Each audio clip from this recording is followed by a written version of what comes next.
जी अस्सलाम वालेकुम ख़वातीन हज़रात। तो आज जी दो खबरें थी, आप ऐसे तो मीडिया पे सुन ली होंगी। एक खबर तो ये थी कि जो मुज़ाकरात चल रहे थे सो कॉल्ड मुज़ाकरात पीडीएम के, चोरों के और पीटीआई के दरमियान, वो आखिरकार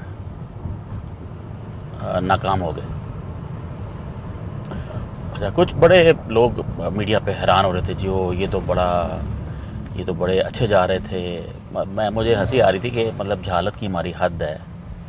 पीडीएम पीडी जिस जिस पार्टी ने इलेक्शन ही नहीं करवाने, इलेक्शन उनकी मौत है, वो किस तरह के मुज़ाकरात करेगी। हाँ, ये कह सकती है कि जी हाँ जी, हम इस बात पे मान जाते हैं कि हमारा जो इलेक्शन है ना, वो 3 साल बाद करवा दें। अगर आप इसको मुज़ाकरात कहते हैं तो फिर तो दूर फटे मुँह, ठीक है ना। अब जाहिर है सारा कुछ जो पीडीएम है, ये खोता पार्टी है, इनकी सारी जो उम्मीदें हैं, सारी की सारी उम्मीदें वो हमारे काजी साहब पे हैं, काजी फ़ायज़ ईसा साहब, जो बेसिकली नून लीग के वकील हैं और वो अगले जज बनने हैं साल के लिए। इन सब की उम्मीदें उन पे लगी हुई हैं कि किसी तरीके से एक एक दिन गुजार के, एक एक दिन ज़ाया करके, जैसे भी करें हम अदालतों को जलील करें, हम ये मुज़ाकरात करें, हम जिस तरह भी हमें एक एक दिन एक्स्ट्रा मिल जाए, जहाँ से भी मिल जाए, झूठ बोल के, सच बोल के, लोगों को मार के, जो भी कर सकते हैं हम, एक एक दिन वो ऐड करवा रहे हैं। और उन्होंने यही किया है। एक लिहाज से उनके मुज़ाकरात कामयाब हो गए हैं। उन्होंने 3-4 दिन आपके ज़ाया करवा दिए हैं और आप अभी बैठे हुए हैं। और जज साहब हैं वो भी नानी अम्मा की तरह वो उनको टाइम दे जा रहे हैं।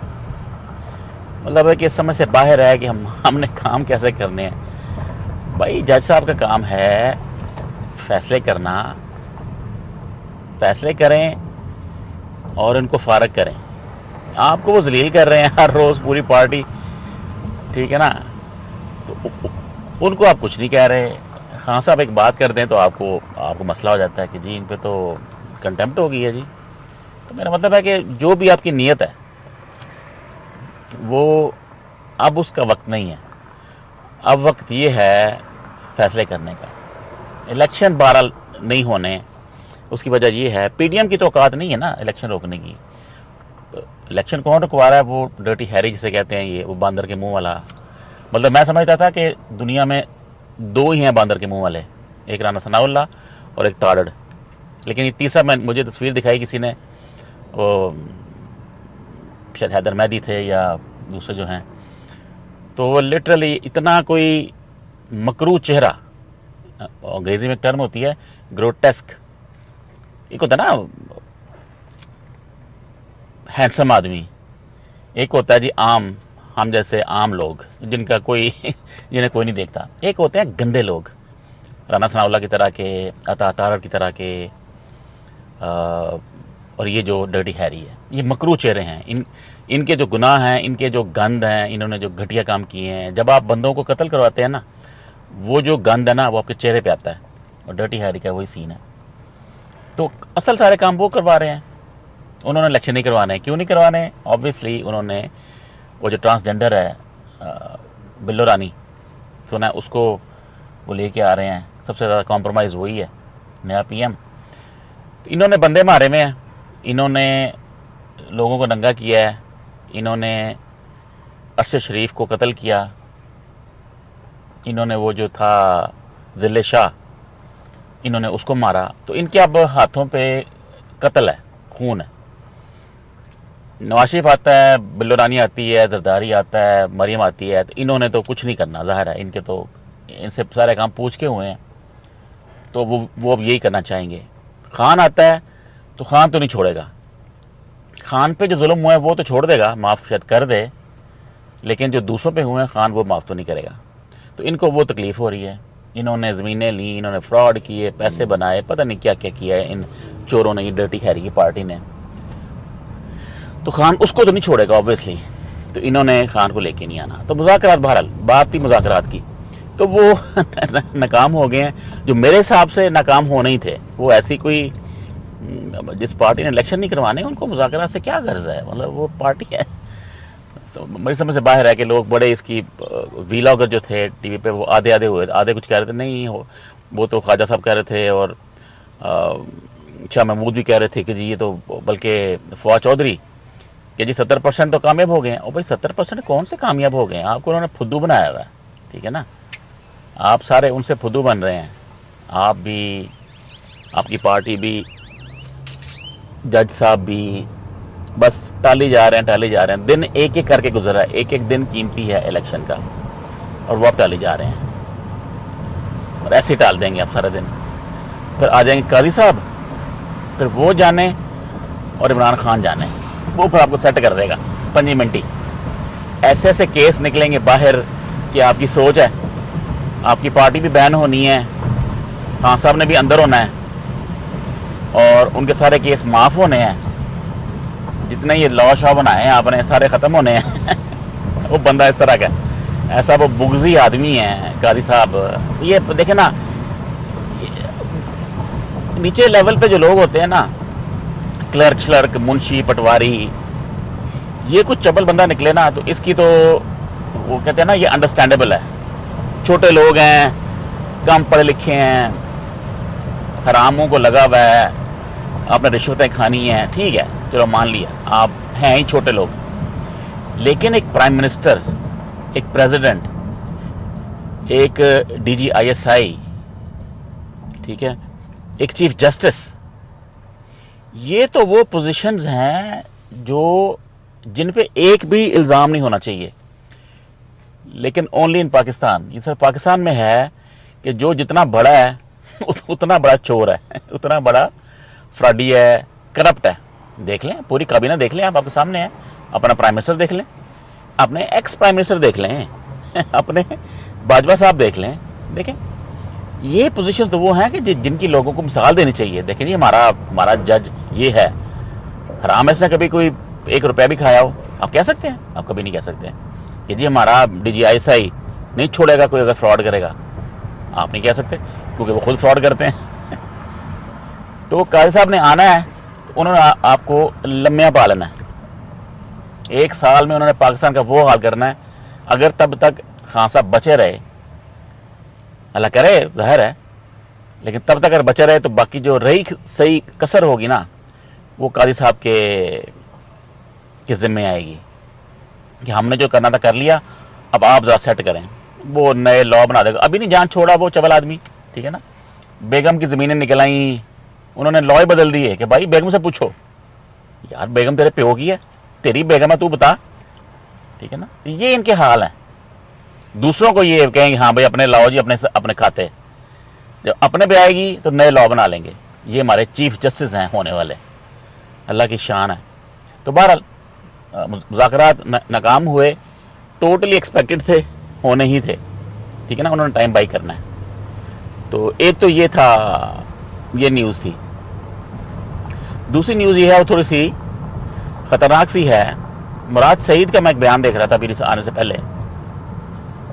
वो कह रहा था कि उसको किसी ने बताया कि जो डर्टी हैरी है, वो मुछला बंदर, उसने ऑर्डर दिया है कि जी मुझे मुराद सईद चाहिए, जिंदा हो या मुर्दा हो, ठीक है, इसको आपने मारना है या उसको आपने पकड़ना है।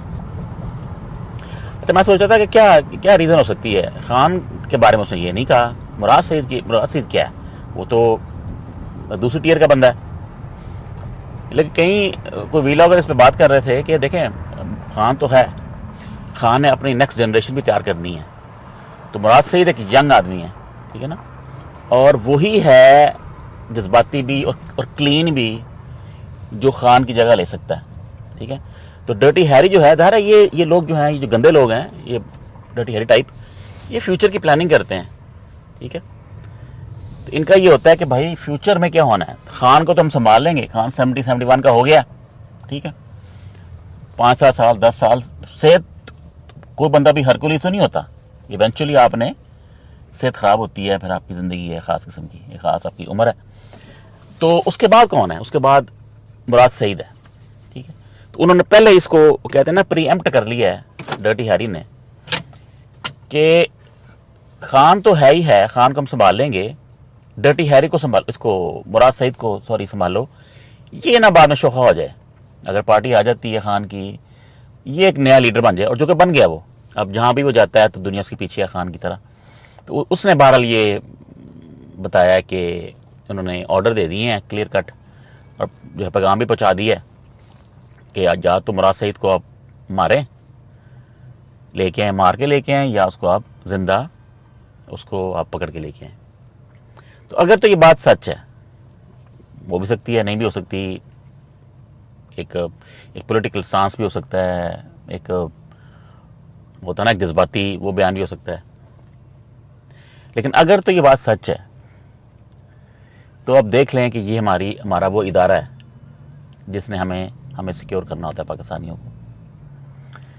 यानी कि मतलब दुर्लानत से कम बंदा क्या कहे ऐसे लोगों को कि अगर का है, मैं अगर कह रहा हूं, मैं ये नहीं कह रहा कि डेफिनेटली, मैं अगर कह रहा हूं, अगर के साथ अगर तो ये बयान सच है, डर्टी हैरी ने वाकई ये कहा है कि जी मुराद सईद को आप मारें या पकड़ें, तो इससे ज़्यादा लानती किरदार मेरा नहीं ख्याल पाकिस्तान में चंद किरदारों के बाद और कोई हो सकता है। ये हमारी इंटेलिजेंस के वो लोग हैं, ये हमारे इदारे हैं, जिसे कहते थे हम लोग सारे सर पे बढ़ाते थे कि आर्मी इदारे जी ये देखिए हमारे क्या काम कर रहे हैं, इंडिया को उठ के छलांगे मारते थे कि नहीं छोड़ेंगे, घर घुस के मारेंगे, ठीक है ना, अगला कुछ चित्तर मारते हैं। एक बड़ी मज़े की बात है कि हम बड़ी ना बेशर्मी से, बड़ी हठधर्मी से, बेशर्मी से हम सारे पाकिस्तानी मुंह खोल के हम अपने आप का मुकाबला करते हैं पाकिस्तान का इंडिया के साथ। ठीक है, ये ऐसे ही है कि मैं अपना मुकाबला करूं मसलन अमिताभ बच्चन के साथ, ठीक है ना, तो दुनिया तो ये कहेगी ना कि भाई तेरा दिमाग खराब है तो मतलब आप मुकाबला जब आपने मुकाबला करना है तो आप अपनी औकात देखें कि आप कौन हैं आपके पास पैसे कितने हैं। एप्पल ने वहाँ पे स्टोर खोल लिया है, वहाँ पे बिजली की गाड़ियाँ, इलेक्ट्रिक कार्स बन रही हैं, ट्रक बन रहे हैं, बसें बन रही हैं। आप क्या बना रहे हैं? आप बना रहे हैं ये ट्रांसजेंडर बिल्लो रानी, ये मरियम ऐसे ऐसे चवला पैदा कर रहे हैं। आप छोड़ें, अब किससे आप ये छोटे मोटे मुल्क हैं, अब आपकी औकात है पाकिस्तान की मुकाबला करने की इथियोपिया के साथ, क्यूबा के साथ, कोई वो नाइजीरिया के साथ। आपकी औकात बांग्लादेश से भी नहीं है, श्रीलंका से भी नहीं है, टर्की से भी नहीं है। इंडिया तो छोड़ दें आप, इंडिया तो आप मतलब ये तो हंसी आती है ना, मतलब इंडिया आपसे किस चीज में पीछे है? आबादी रकबा छोड़ दें, वो तो चलो जो है सो है, आर्मी की तादाद भी छोड़ दें, वो भी छोड़ दें भाई, टेक्नोलॉजी में उनका जीडीपी आपका जीडीपी, ठीक है ना, जितना आपका ये जो कहा है ना कंपैरिजन जीडीपी का आपका इंडिया का, ऐसे ही है जैसे गाड़ी के कप होल्डर में चेंज नहीं पड़ा होता छोटा सा, वो आपकी औकात है। और मैं हैरान होता हूँ, बड़े उठ के वो जो था वो नया जो वो जेम्स बॉन्ड टाइप आया था कि हम घर में घुस के मारेंगे। वो केड़े घर में घुस के मारेंगे? इमरान खान के घर में घुस के मारेंगे, परवेज इलाही के घर में घुस के मारेंगे। इंडिया को चित्तर मारता है जब आता है वो, ठीक है ना। जंग आपने जीते कोई नहीं, मुल्क आपने 2 करवा लिया, और आप मुकाबले करते हैं घुस के मारने के, ठीक है ना भाई। आप बात करें क्यूबा के घर, क्यूबा आप घुस के मारेंगे, नाइजीरिया हम किसी को घुस के मारेंगे, और आपकी औकात नहीं है उतनी छलांगे मारें जितनी आप बर्दाश्त भी कर सकें, उतना मुंह खोलें जितना खोला जा सके। इंडिया से मुकाबला कर रहे हैं जी हम नहीं छोड़ेंगे एटमी पावर। ओ भाई जाओ यार, हर बंदा आपका ऊपर से लेकर नीचे तक करप्ट है, रेडी वाले से लेके आपका chief of the army staff corrupt है। बाजवा देख लें आप, अगले भी देख लें, पिछले भी देख लें, चोर हैं, करप्ट हैं। कोई बेल्जियम भाग गया, कोई यूके भाग गया, कोई दुबई भाग गया, कोई अमेरिका भाग गया, कोई कहाँ भाग गया। मेरा मतलब है यार, आपकी सारी काबीना चोर, आपके सारे मिनिस्टर, प्राइम मिनिस्टर, छोटे नीचे बड़े सारे सब चोर। कुछ बाहर भाग गए, कोई यहाँ बैठे हुए हैं। आपके प्रेसिडेंट मिस्टर 10% के नाम से मशहूर हैं। क्या बातें करते हैं आप, हम इंडिया को घुस के मारेंगे। इंडिया आपको जवाब ही नहीं देता, क्योंकि वो कहता कि यार ये कौन लोग हैं, ये पंजाबी कहते नहीं कौन लोग हो तुसी, वो ये सोचता होगा वो तुसी हो कौन है यार, मतलब तुम्हारे पास है क्या सिवाय बातों के। बड़ा वो जज्बाती होगा ना कि हम तो इसको घुस के मारेंगे। तो किसको घुस के मारेंगे? पैंटें आपकी गीली हो जाती हैं जब बात करते हैं आप, घुस के मारेंगे। भाई अपनी औकात में रह के बात करें, पहले कुछ बन के तो दिखाएं। रुपया कहाँ पहुंच गया आपका इंडिया के मुकाबले में, बांग्लादेश के मुकाबले में? घुस के मारेंगे। तो बहरहाल एक और बहस हो जाएगी। तो बहरहाल ये था कि मुराद सईद के बारे में उसने बड़े ऑथेंटिक तरीके से बताया कि डर्टी हैरी जो है उसने कहा कि मुझे तो या इसको मार के लेके आओ मुराद सईद को, या इसको पकड़ के लेके आओ। अब ये पाकिस्तान का हाल हो गया, डूब मरने का मुकाम है। जो थोड़ी बहुत इज्जत है अब तो खैर वो भी नहीं है पाकिस्तान की, तो उसको भी अब जलील करवा रहे हैं आप बंदों को, अब लीडरशिप को इस तरह मतलब आपको नज़र नहीं आता सही कौन है गलत कौन है, इतनी आपकी औकात है। बेसिकली ये जो नस्ल है ना, शुरू से ही गंदी नस्ल थी, किसी को पहले पता ही नहीं था। जब आप किसी को इतनी पावर दे देते हैं ना, तो वो पर यही होता है। एब्सोल्यूट पावर जो है ना, ये आपको एब्सोल्युटली करप्ट ही करती है। इनको पावर मिल गई है, ऊँट वाली बात है। आपने ऊँट को सर्दियों में आपने उसकी गर्दन का अंदर कर लो, अब हुआ ये है पूरा ऊँट अंदर आ गया, अब आप बाहर बैठे हुए हैं, ठीक है ना। ये जितने बड़े बड़े लोग हैं इनकी हर चीज़ फ्री है। जो टैक्स दे रहा है वो बिल भी दे रहा है, पेट्रोल भी डाल रहा है, वो चीखें भी मार रहा है, महंगाई भी खा रहा है, इनकी मौजें लगी हुई हैं। इनके मुफ्त के ट्रिप हैं, इनके मुफ्त के हज हैं, मुफ्त के उम्रे हैं, बिजली फ्री, गैस फ्री, पानी फ्री, हर शय फ्री, ठीक है। और आवाम जो है वो चीखें मार रही है कि जी हम घुस के मारेंगे। शर्म नहीं आती ऐसी बात करते हुए। अब वो ज़माने गुजर गए, अब आपकी औकात सबको पता है कि आपकी औकात है। आपने पाकिस्तान को 2 लाख करवा दिया और अब आप कहते हैं कि जी पाकिस्तान टूट ही नहीं सकता। और भाई पाकिस्तान टूट गया, टूट चुका है, टूट नहीं सकता। तो ये इन्होंने हर महाज पर चित्र खाए हैं, फिर ये कौमी तराने बना के, ये नगमे बना के, फिर ये छलांगे मारते फिरते हैं, और हम बड़े शहीद, तो बड़े बड़े हम फलां। तो अगर तो ये खबर सच्ची है तो दुर्लानत है जिसने भी कहा है, जिसने भी कहा है, झूठ का है सच का है, लानत का मुकाम है। आप अपने आप को मुसलमान कहलवाते हैं और आप लोगों की तरह जान लेते हैं, ऐसे लोगों की जिन्होंने कुछ किया ही नहीं है। हाँ, किसी ने कोई कत्ल किया है, कोई ऐसा काम किया है, कोई बगावत की है, जो लॉ में जो सज़ा है वो तो होनी चाहिए, उसमें तो कोई शक नहीं है, वो कोई भी हो, खान हो कोई भी हो। लेकिन आपने तो मजाक बना लिया। आपने अरशद शरीफ को यहाँ से भगा के कीनिया मांझा के मार दिया। शर्म नहीं आती आपको? और आप वो ढीठों की तरह बातें करते हैं आगे से, बेशरम लोग हैं आप। अब आप कह रहे हैं कि मुराद सईद को या उसको मार के लेके आओ, या उसे पकड़ के लेके आओ। दो लानत है आप पे। तो आपका यानी कि आपका जो हल इलाज है ना, वो मेरा ख्याल है ज़मीन पे तो नहीं होना, ऊपर जाके ही होना है। और कौम देखेगी ऊपर जाके आपको चित्र कैसे पड़ रहे होंगे। आपको जब फरिश्ते लम्हे पा के नंगा करके आपको लितर मार रहे होंगे ना, फिर मज़ा आएगा देखने का कि ये देखें ये वो हालत है। थोड़ी सी शर्म करें, थोड़ा पाकिस्तान को तरक्की करने दें। जो बंदा सही बात कर रहा है उसकी बात माने, जो गलत बात कर रहा है, ये ट्रांसजेंडर बिल्लो रानी और ये सारे देखें ना, आपको गालियाँ निकालते हैं आपको, और आपकी औकात नहीं आगे से बोलने की किसी की भी। वो जो बंदर है जो बाहर भागा हुआ 4 साल से, वो नेल्सन गोल्ड सो कॉल्ड, वो 4 साल से बाहर भाग गया और वहाँ बैठ के कहता है मैं शेर हूँ। वो क्या कहता है, जो यहाँ बैठे हैं वो कहते हैं वो शेर है, हम उसको आने नहीं दे रहे। और दूर फटे मुंह आप पे यार, साथ आप शेर कहते हो, साथ आने नहीं दे रहे। शेर तो वो होता है जो जंग लड़ा होता है, जो भाग गया वो शेर किस बात का। तो अब वो 1980 वाली बातें ख़त्म हो गई, अब नया ज़माना आ गया, नई जनरेशन आ गई, नया मीडिया आ गया, अब वो ज़माने नहीं है, ठीक है। चलें, ये वीडियो काफ़ी लंबा हो गया, मैं यहाँ पे ग्रोसरी करने आया था HEB पे, तो इंशाल्लाह फिर बाकी बातें हैं फिर से। ओके जी, अल्लाह हाफ़िज़।